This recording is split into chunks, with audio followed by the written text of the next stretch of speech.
Thanks, Carol. And thanks for all our guests coming here today. It's a very, very important subject, very a subject that's very topical, obviously. Just in relation to Family Addiction Support Network, what funding at the moment do you get from the state? Obviously you're saying something about $7,500, but that's it, is it? That's in the CH08 area. So in the Cavan Monaghan area, in the last 2 years, we've received $7,500 each year to develop the services there. Right. But that's not, sorry, but that's not on, we don't know that we're going to get that every year. That's once-off funding every year. But the 7508, we know that it's a rollover. It's been happening for the last 18 years. Yeah. Okay. It seems a very small amount in relation to what you do. For 4 counties, yeah. Yeah, it seems a little bizarre because I thought it was a mistake.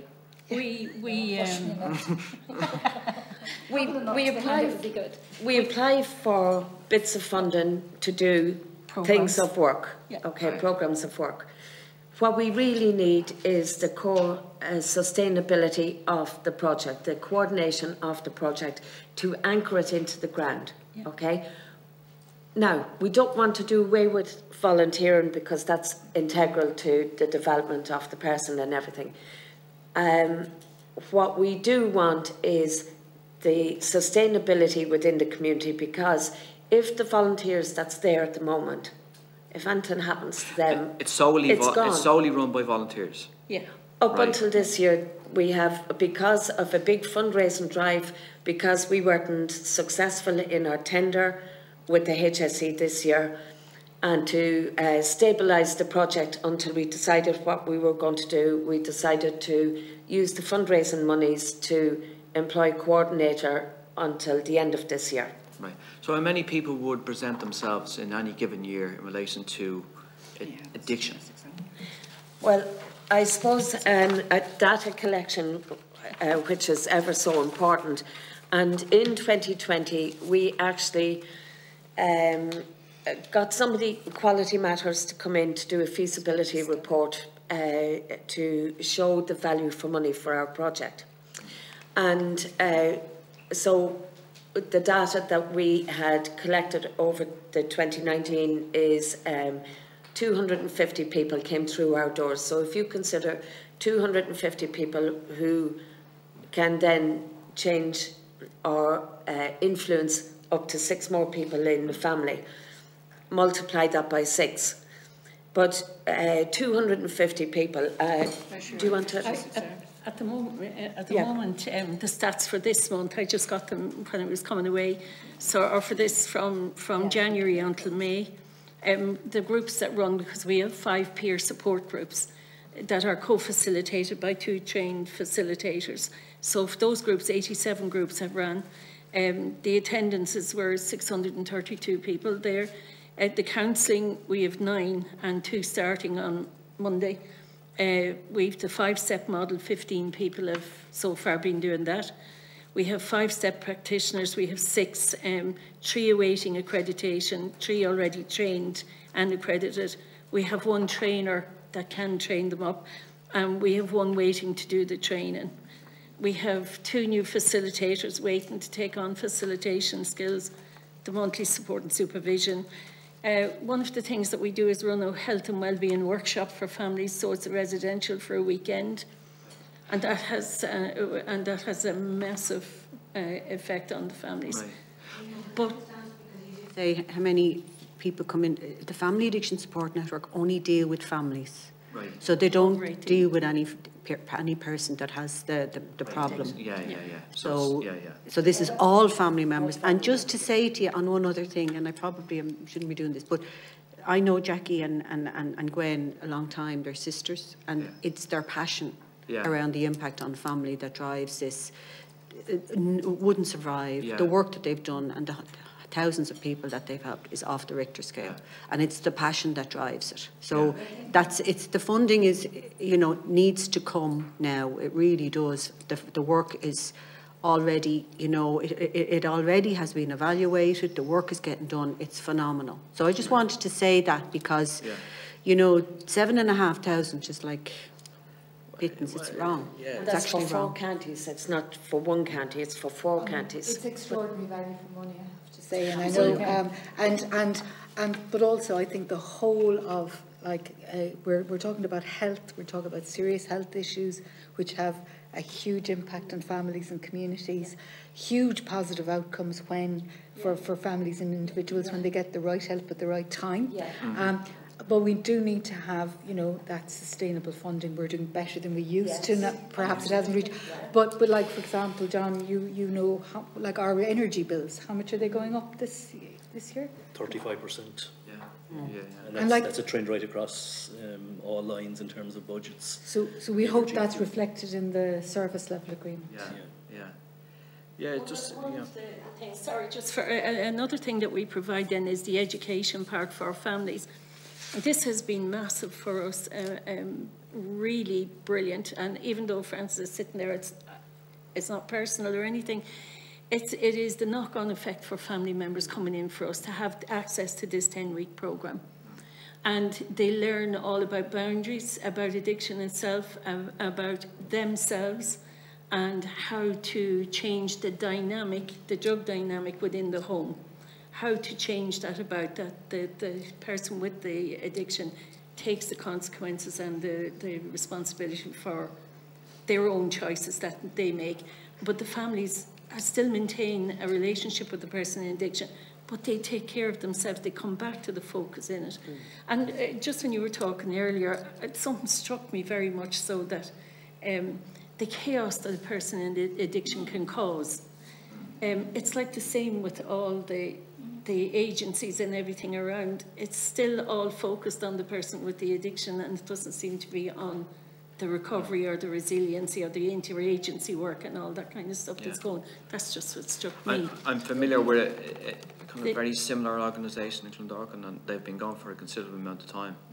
And I know they do extremely, very, very important work in relation to, you know, family members that kind of get, I suppose, caught up in the addiction of the person in the family.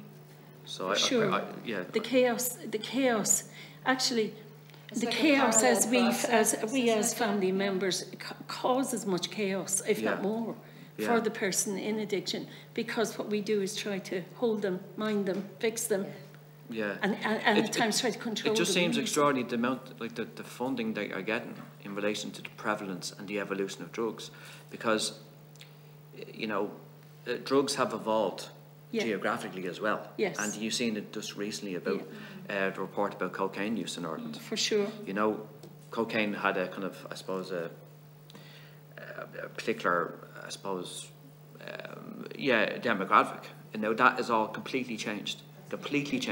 And you can get cocaine probably in most villages in Ireland. You know, it's that prevalent and extremely addictive. And, you know, the consequence of that is, you know, that will not only kind of the addiction for the person, but obviously the family and the village and so forth. So it just kind of seems a bit strange that way. Just my last question is just in relation to kind of, I don't know if you can answer this, but I'm going to kind of say it anyway. It's about kind of, I don't know if Nessa had said it, about decriminalisation. So obviously decriminalisation is I suppose a policy of decriminalising the person rather than decriminalising the substance. And I think that is the policy that we should be working towards. And I would argue even go beyond that, right? Now obviously this has been talked about for decades, and it's extremely frustrating to say the least that the government in situ and other governments haven't, you know, brought this policy forward. And I personally don't think this government have the stomach to do it. You know, you've seen in Portugal, the outcomes for people and societies is much better. So I just wanted to get probably your personal view rather than your organisation's view about the ongoing debate about decriminalisation. Well, we would see what we do as part of health and health-led. We feel that what we do is part and parcel of the health system, whether it's somebody presenting an A&E or somebody who's in a hospital for a long time, and that we are part, and or whether it's part of the mental health system. So we absolutely fully support and endorse a health-led approach. Jails don't seem to work for people who have addictions, whether it's something that they kind of develop while they're in, in prison, or something that they go in for. So we would feel that the emphasis on the health-led approach is the one, and as you say, Portugal is a shining example of where the emphasis has been put firmly and squarely on health and support, and very much that is where we would see ourselves, as an organisation, and we don't see ourselves as part of the criminal justice system. We see ourselves as part of the health system, and we think that's very much where the work is, as far as we're concerned. I think if the person can be helped out of addiction, then they can be helped out of cycles of offending and reoffending. Yeah, that's a very good point. But I think that they haven't really realised that in criminalising the individual, you criminalise the entire family. Yeah. Well, that's a great point. And when they go to prison, it's the families that are running to, the jails and trying to and it's huge. It should literally be looking at it as it is a societal problem, and it's multiple layers of complexity in it, including mental health. But I think not, when the families, that's their biggest fear, I think. Our families will stop. Yeah. Families will not engage with the Gardaí or with anyone else in the community that can support them, because they're afraid of getting the person a criminal record. And they do everything they can to stop that person getting a criminal record, which means that that person, in our experience anyway, can have a free rein to keep on doing what they're doing, because they have the families over a hurdle, I think an underlying theme of the whole conversation this morning is to do with the stigma that's associated with addiction, and the tendency for people to be secretive about it, or feel that there's something here that's a disgrace on the whole family, and that we must keep it all to ourselves. And if we could address that and destigmatise addiction, I think it would be a great benefit for the people involved. I think when it was moved over to social inclusion, that may have created something more around looking at as a criminal justice, instead of when it was in under mental health, it was considered, I suppose, an illness or a disease model, which is not that healthy either. But at least there wasn't the level of stigma attached to it that there is now. We're definitely changing the profile of people with mental health challenges. It's more acceptable for people in society to have mental health challenges, and for people to be suicidal. We've managed to change the perception of that. Exactly. But there's work that needs to be done in the area of addiction, that it's acceptable to be addicted, and that there's help for people. And the work we do with the probation service is a very sort of enlightened approach towards supporting people and giving people the support that they need at the point that they need. But I think that move to health is the right direction. Yeah, and I think it's very welcome that the HSE, Department of Health, and Department of Justice say that there needs to be a health-led approach. But I don't want to be cynical here, but there's a lot of kind of, how would you say,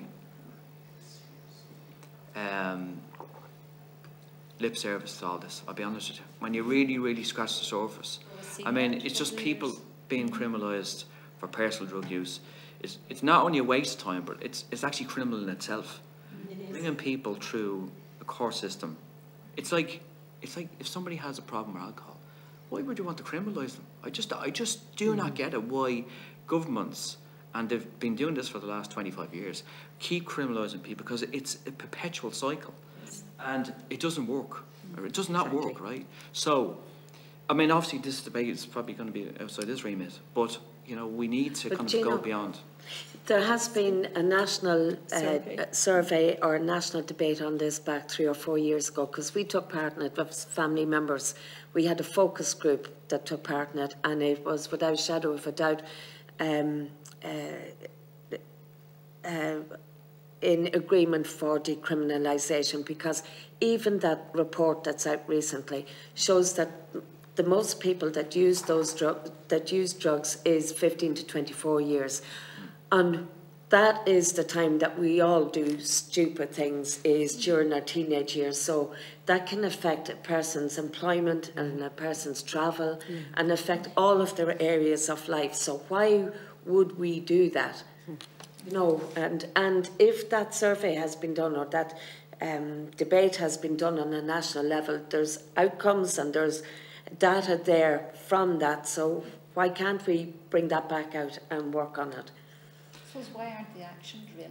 Yeah, and that's what it's all about. I mean, because you know, as I said, this has been talked about for decades, and you know, action speaks louder than words. And as I said, I would be quite sceptical in relation to the present government's, you know, implementing wherever the Citizens' Assembly comes back with. I just don't think they have the stomach or the bottle to do it. But we're spending money anyway. You know, if somebody goes to jail, somebody goes to prison, then we're spending money. It's public money. And I would make the case that actually spending it in a different way, in a health-led way, is the way that is likely to be most effective, most humane. And I think we've learned from countries like Portugal that it has better outcomes in terms of, you know, the money has been spent anyway. So why not spend it in a way that's likely to succeed? But already said that 80% of their weekend kind of interventions are due to mishaps through substance misuse, alcohol, be it whatever. 80% is a huge amount. 80%. As much as 80% of their presentations are drink or substance. So health-led is the way to go, but we need to catch up with the aspiration and make it happen on the ground. Yeah. We also need to start, drugs are the normal culture our children are growing up in today. So we are all rearing children, grandchildren and so on in this drug culture. They're not going to go away, so it makes sense that the government puts in supports that promotes health and well-being for all at all ages, which is implementing the UN Sustainable Development Goal number 3. And it's not if somebody goes on to need support, but it's when, because we need to put the supports in. Drugs are out there. They're not going away. They're not going to go away. No. Far from. You're happy, talking Gino? about the Portugal model. You happy with that? Yeah, great, thanks. Let's move on. The Portugal model has the government involved. The government are on board, their president. We were over there with their harm reduction conference.